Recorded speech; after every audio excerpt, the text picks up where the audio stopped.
Hey everyone, how's it going? Welcome to NoDQ&A video right here on NoDQ.com as well as the YouTube channel and NoDQ&A videos affiliate, ringsidenews.com.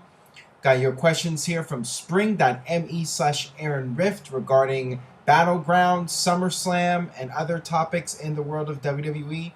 Got this question here from Godzilla Star. Hey Aaron, what do you see WWE doing with John Cena at SummerSlam and after?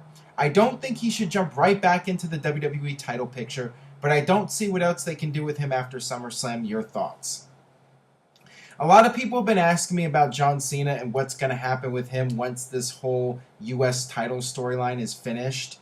I definitely see John Cena getting back into the main event scene as soon as possible, especially with the ratings being down. I feel WWE is going to want to get him back into the main storylines. The thing is, you have Brock Lesnar in the mix, you have Roman Reigns, whatever's going on with him, you have Seth Rollins. I think that maybe until SummerSlam, John Cena will continue to be involved in the US title storyline, but after SummerSlam, once Brock Lesnar is gone, that's when John Cena will get back into the main event scene and feud with either Seth Rollins or Roman Reigns or whoever the WWE champion is at that point. And as far as the next month or two goes, got this question here from Kai BF. Hey Aaron, do you think Cesaro will be inserted into the Owens and Cena feud just for Battleground? It would make for a great match and allow the feud to continue since Cesaro can take the fall. Cena and Owens can then finish the feud at SummerSlam. Doesn't really make a whole lot of sense for that to happen because Cesaro lost cleanly to John Cena on Raw. He lost the US title match, but as far as Cesaro goes, I could definitely see him getting back involved with John Cena and Kevin Owens maybe after Battleground. The fact is they've been building up the Battleground match one-on-one between Cena and Owens for several weeks now. I think it would be weak to add Cesaro to the match at the last minute. I don't think it's necessary for Battleground, but here's something you could possibly do for SummerSlam. I got this question here from DJ Birdie Booster. Hey Aaron, what do you think about this? Kevin Owens beats John Cena at Battleground and Cena wants his rematch, but Cesaro beats Owens for the title and wants a title shot, or he beats him non-title. Then you could have a triple threat at SummerSlam. That way Owens can retain and Cena doesn't have to job and we have a match of the year candidate. I actually think that this is a great idea. This would actually be perfect as a way to elevate Kevin Owens, get Cesaro in a high-profile match at SummerSlam, and you have a situation where John Cena does not have to job, and that will end the whole John Cena-Kevin Owens feud once and for all without John Cena having to lose, and you can build up John Cena for the main event after SummerSlam. I think that this is a tremendous way to do it. You do the match at Battleground, Kevin Owens wins the title, and then you can have Cesaro beat Kevin Owens non-title, and that sets up the triple threat at SummerSlam, and Owens retains by beating Cesaro. Or you can even have Cesaro win the title by beating Owens and have those two feud for the US title. That's a possibility as well. But I really like that idea a lot, which means it's probably unlikely that WWE is going to do it. But definitely a good idea for SummerSlam and keeping John Cena in the US title mix until SummerSlam is over. Alright, so moving on here. I'm sure people out there are tired of the John Cena topics. This one comes from I Am Avian. Do you think that Sami Zayn, Finn Balor, and other NXT stars in their 30s are already too old to become huge stars in WWE? Well, I think that being in your 30s is pushing it a bit. WWE definitely likes to develop new stars that are in their 20s. These guys all have experience prior to WWE, so they're in a different situation. They're not new superstars that are just breaking into the business. They are veterans to some degree. They just haven't had the experience in WWE. But with these guys, I think there will be more of a rush to get them onto the main roster.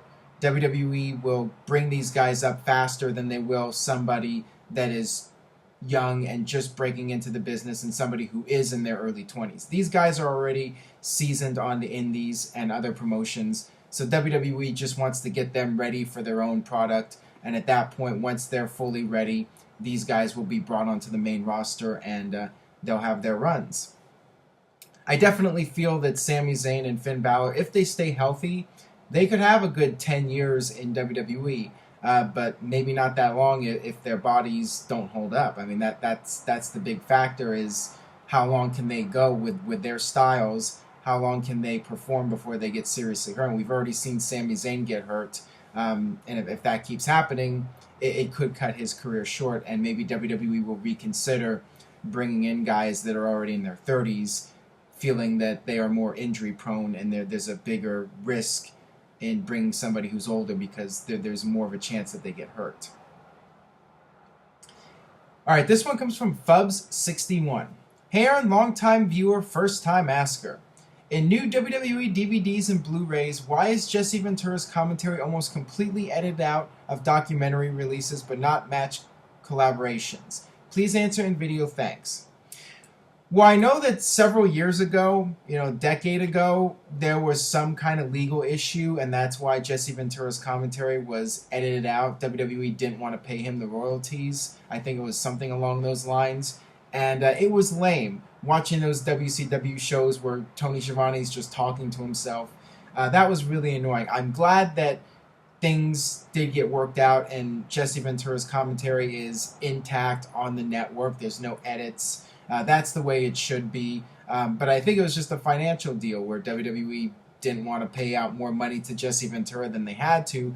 So in order to cut costs whenever possible, they would edit out his commentary when they felt it wasn't really necessary for his commentary to be there. But in my opinion, it should be there. And I wish in general WWE would leave things intact as much as possible. I know it's more money, with royalty payments, and when it comes to the entrance themes, it bugs me when Chris Jericho comes out in WCW to his WWE theme music. It's just annoying. But, WWE likes to cut costs as much as possible, and they're cheapskates. But I feel with the network, for the most part, besides some of the themes being edited, I like the fact that they've kept in all the commentary. To me, the commentary is the most important thing. The themes, it's annoying, but I can deal with it. But when you have one guy just talking to himself, it gets annoying. All right, this one comes from Wrestling Do 95. Yo, Aaron, what are your thoughts on the evolution of John Cena from his in-ring attire, mic skills, character, and moveset throughout his WWE career? There hasn't really been all that much of an evolution. I mean, John Cena, more or less, has been the same character he's been for the past 10 years now. And his in-ring attire, I guess his evolution is changing colors. One week he's yellow, and then the next week he's purple. Next week after that he's red. Longer period than that, but you get the point. He just changes his colors. Hasn't really changed up his look in 10 years. He's had the same baseball cap and the jean shorts, the jorts, and the wristbands and all that stuff. It's been the same gimmick. Mic skills, same thing. He's been doing hustle, loyalty, respect for 10 years now. Character, haven't really seen much of a change in him. Nothing ever bothers him. He always overcomes the odds. Yada, yada, yada. Moveset, he has changed it up a bit. We've seen in recent weeks in the matches with Kevin Owens and Cesaro, we've seen him bust out some new moves. So I give him points for the effort on that. Although the springboard stunner has gotten a lot of mixed reviews. A lot of people feel he shouldn't do it, and it's an insult to Steve Austin, and the move looks bad. He botches it too often. But I do give him credit for changing up his moveset a little bit and doing some different things. But I feel that that's also probably a WWE call. And with John Cena, he has the 5 moves of doom, and everybody makes fun of that. And I think WWE just every once in a while likes him to do something different just to shut up the haters out there and get them quiet. All right, this one comes from Sexual Vanilla 28. Hey Aaron, what in your opinion has been the best storyline in WWE history? Well, the easy answer is Austin and McMahon. The whole storyline where Vince tries to mold Steve Austin into the corporate champion, and Steve Austin rebels at every opportunity. And you had that storyline play out for the better part of a year. That is the easy answer. There were a lot of great storylines over the years in WWE. Going back to the early 90s, I loved the storyline with Randy Savage and Jake the Snake Roberts, and him crashing the wedding and using the snake to bite Randy Savage and slapping Elizabeth. That was a great storyline. The Mega Powers, of course, Hulk Hogan and Randy Savage, a storyline that had over a year to play out. You had Randy Savage win the title at WrestleMania. You had the whole jealousy thing with the slow build. And then finally, the Mega Powers exploded, and you had the match at WrestleMania 5. In 1998, also, Undertaker and Kane, of course, a storyline that had lots of crazy antics, and the whole thing with Undertaker setting the house on fire and killing his parents, and Kane trying to get revenge and all that, and Paul Bearer being the father. That was another memorable storyline. I mean, there's been a lot of great ones over the years, a lot of bad ones too, but the ones that I just mentioned would be my top storylines. All right, last question here from Kayfabe Candy S. Do you think it would be a good rib to induct Goldberg into the Hall of Fame before Goldberg? I guess it would be funny, but I do not see WWE investing the time or money to make fun of Goldberg at this point in time. The best way for WWE to stick it to Goldberg is to act like he doesn't exist.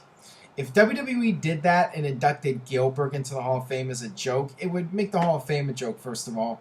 And second, it would draw attention to Goldberg. It would get people chanting Goldberg at live events, and it would get people all worked up and, asking WWE to bring back Goldberg. And it would just blow everything out of proportion. And it would draw attention to Goldberg. And WWE is not going to do that. There's no need to bring up Goldberg. And like I said, their best way to rib him is to pretend he never existed. Alright, so that'll wrap it up for this edition of NoDQ&A video. Thanks as always for watching. Subscribe, youtube.com/NoDQ&AV. We're closing in on 50,000 subscribers, so if you enjoy this video, please share it with a friend. Anybody you know who watches wrestling, have them check out NoDQ&A video. Submit your questions, spring.me/AaronRift, and I will see you guys next time for more.